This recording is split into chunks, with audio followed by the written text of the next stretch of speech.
ito po ang how to download or process kung paano ka kukuha ng Sehhaty. Sa mga iPhone users, ida-download nyo lang to. Pupunta kayo sa App Store. Isi-search nyo doon ang Sehhaty. Ito po yun. Sa mga Android cellphone users naman, pupunta lang kayo sa Google Play Store. At doon nyo hahanapin ang Sehhaty. Kailangan ito para sa COVID vaccine. So, pupunta sa Play Store. Yes, hanapin mo ito, Sehhaty. Yun na siya. Pagka-type mo pa lang CE, open. Open na kasi na-install na-install na natin. Ngayon, i-create an account. Pag mag-create ng account, kailangan mo ang cellphone number mo, ang ikama, at date of birth. Yun lang ang kailangan. So, i-type mo na ang information na hinihingi niya, like your phone number, your resident ID number or ikama, and ang date of birth mo.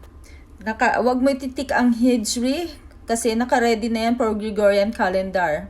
Medyo matagal nga lang ang pagsiset sa date of birth.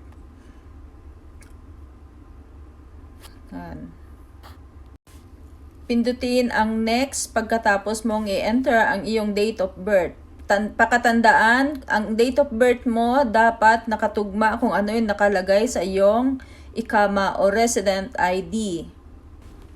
Hintayin ang verification code na isi-send sa iyong message. Pagkatapos ay kailangan i-enter mo yon dito. And then press next.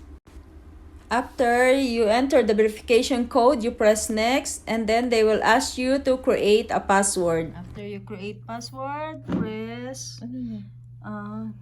create an account. Yan. Ka na. Dito makikita na yung COVID vaccine mo, COVID test, kung nagka-COVID ka. Make sure na ang location nyo ay naka-turn on. Sa settings nyo ito makikita. Location. Yung location mo ba? Dapat allow lagi.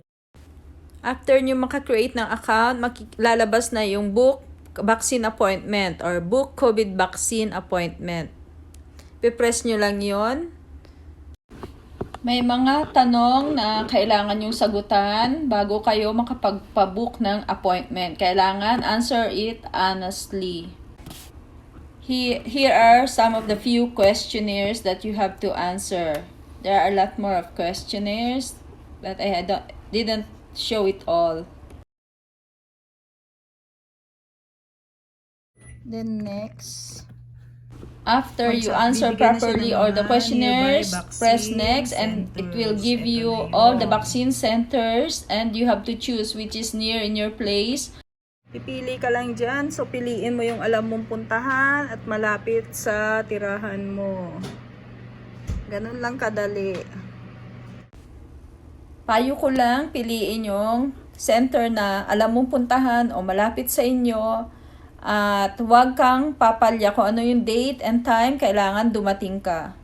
Sa may mga dependent, pwede rin nilang irehistro ang kanilang mga dependents, anak, asawa, dito. All your COVID vaccination will be recorded here, your first dose, and also your schedule for the second dose. And later on, you can print your certificate. To see your certification of vaccination, press the medical report here. And a medical certificate will comes out and you can print that one as to have a hard copy. Thank you for watching. I hope may naiambag ako o naitulong ako para sa mga namumroblema kung paano kumuha ng appointment para sa COVID-19 vaccination dito sa Kingdom ng Saudi Arabia.